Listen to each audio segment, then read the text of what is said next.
प्रथम अध्याय यादवों को दुर्वासा का शाप।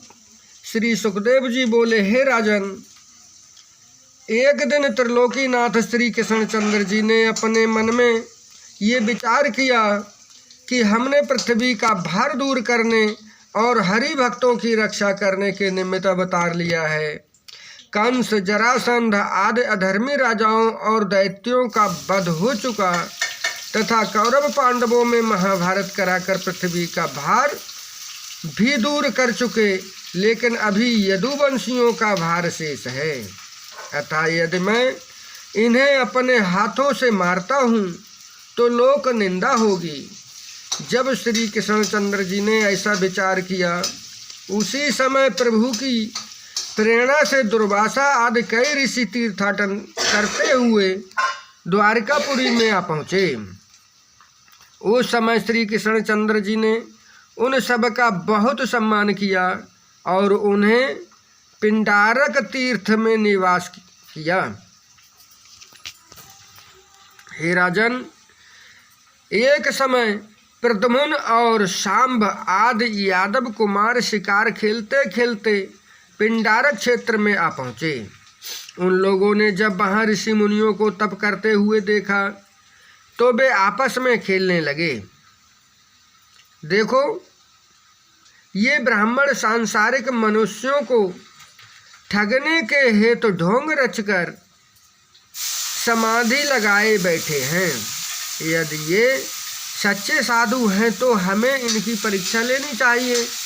ये कहकर वह सांब को गर्भवती स्त्री के समान बनाकर ऋषि मुनियों के पास चले आए और उनसे पूछने लगे, हे ऋषियों, इस स्त्री के गर्भ से पुत्र होगा या कन्या? कृपा कर इतना बता दीजिए। हे राजन, ये सुनकर दुर्वासा ऋषि ने क्रोधित होते हुए कहा, अरे बालकों, यदि तुम यह पूछना ही चाहते हो तो सुनो, इसके गर्भ से एक मूसल पैदा होगा जो यदुवंशियों के समस्त कुल को नष्ट करेगा। ऋषियों के ऐसे वचन सुनकर प्रद्युम्न आदि उदास होकर परस्पर कहने लगे कि हमने ये बहुत ही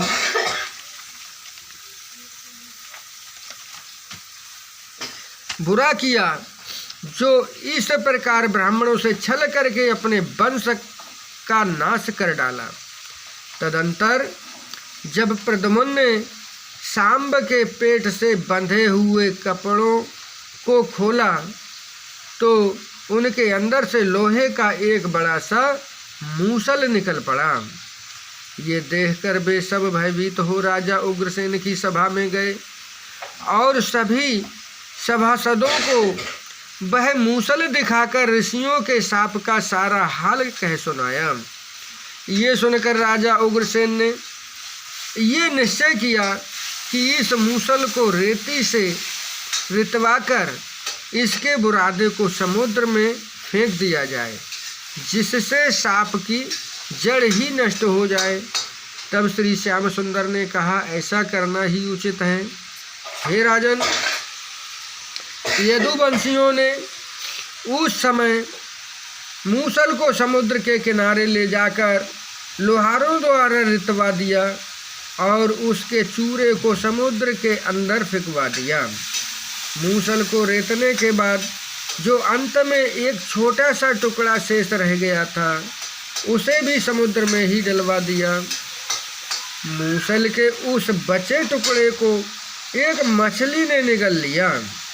कुछ समय बाद जब उस मछली को एक केवट ने जाल में फंसाकर समुद्र से बाहर निकाला, तब मछली के पेट को चीरने पर वह मूसल का टुकड़ा निकला। केवट ने उस टुकड़े को अपने बाण की नोक पर लगा दिया। इस प्रकार मूसल का शेष भाग तो बाण का फन बन गया और रेते हुए मूसल का चूरा ऐसा ऐरा नामक तेज धार वाली घास के रूप में समुद्र किनारे उग आया। इस प्रकार पहला अध्याय समाप्त हुआ। बोलो श्री कृष्णचंद्र जी भगवान की जय।